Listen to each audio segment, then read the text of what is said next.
Em dezembro do ano passado, foram aprovadas no município duas normas importantes. Uma emenda constitucional, uma emenda à lei orgânica do município e a lei complementar 133, que mudou significativamente as regras de aposentadoria e pensão, principalmente, dos servidores públicos municipais de Curitiba, sejam do quadro geral, sejam do quadro do magistério.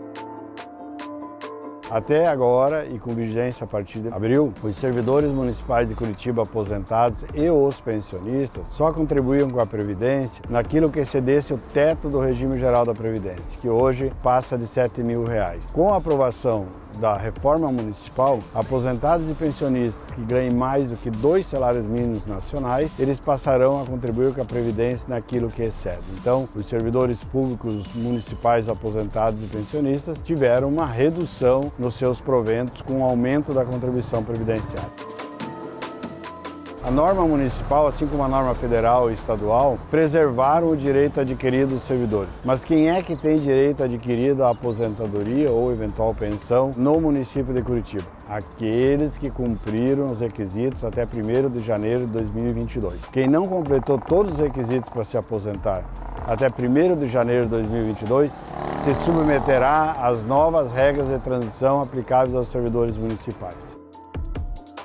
Então, a regra permanente é a aposentadoria para aqueles servidores que ingressarem no Serviço Público Municipal a partir de 1º de janeiro de 2022 ou, eventualmente, alguém que já estava, mas que não se enquadra, não são vantajosas as regras de transição, tem o direito de se aposentar por essa regra. Qual é a regra? É a regra apenas da aposentadoria por idade com tempo de contribuição. Então, ficou estabelecido o quê? 65 anos para os homens servidores, 62 anos para as mulheres servidoras e com um redutor de 5 anos para professores e professoras. E mais 25 anos de contribuição e 5 no cargo. E essas são as regras para as pessoas se aposentarem daqui para frente.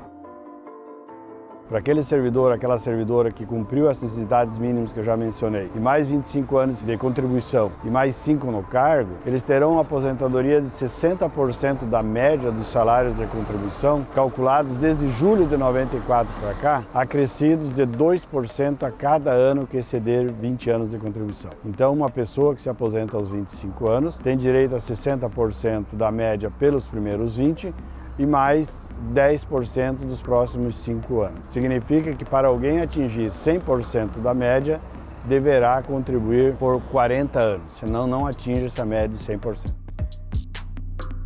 A pensão por morte, primeiro, ela deixa de ser vitalícia. Ela terá um tempo de duração a depender da idade. Ela só será vitalícia para aquele pensionista que tiver mais do que 44 anos no momento em que for gerada a pensão, ou seja, no momento do óbito do gerador da pensão, seja ele aposentado, seja ele servidor ativo. Segunda questão, ela não é integral, ela será de 50% daquilo que era a aposentadoria do gerador da pensão ou 50% da média daquilo que recebia, o servidor se ainda em atividade. 50% para o núcleo familiar, mais 10% para cada dependente. Considerando que a viúva é um dependente, então começa com 60%, mais 10% para cada dependente.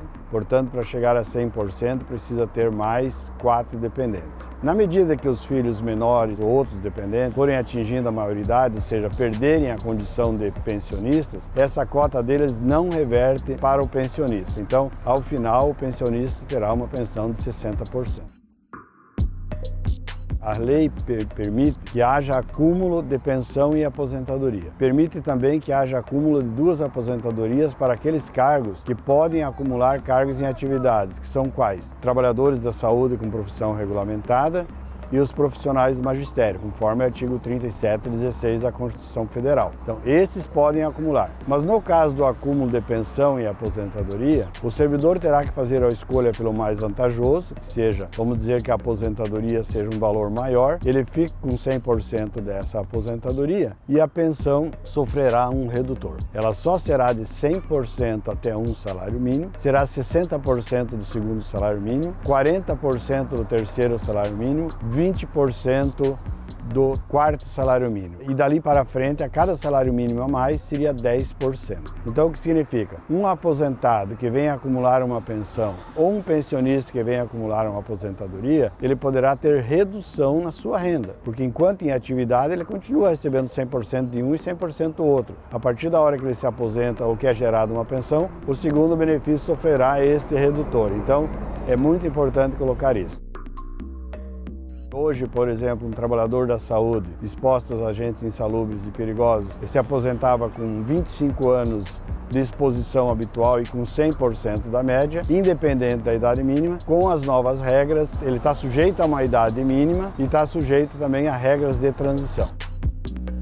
Ela se chamava aposentadoria por invalidez, passou a se chamar aposentadoria por incapacidade. Na regra anterior, a aposentadoria por invalidez era de 100%, da última remuneração, era a Lei 11.540, e mais proporcional para aqueles que fossem outras doenças. Por exemplo, um portador de cardiopatia grave tinha direito à aposentadoria integral por invalidez. Aquele que sofreu um acidente de trânsito não indo para o trabalho, quer dizer, um acidente comum, por exemplo, teria uma aposentadoria por invalidez proporcional ao tempo de contribuição. Pela regra permanente, a nova modalidade que se chama aposentadoria por incapacidade só será integral, e a integralidade da média, para aqueles que forem vítimas de acidente de trabalho e, obviamente, as doenças também relacionadas ao trabalho. Todos os demais casos serão proporcionais ao tempo de contribuição, observada a média e observada a regra permanente das aposentadorias dos servidores.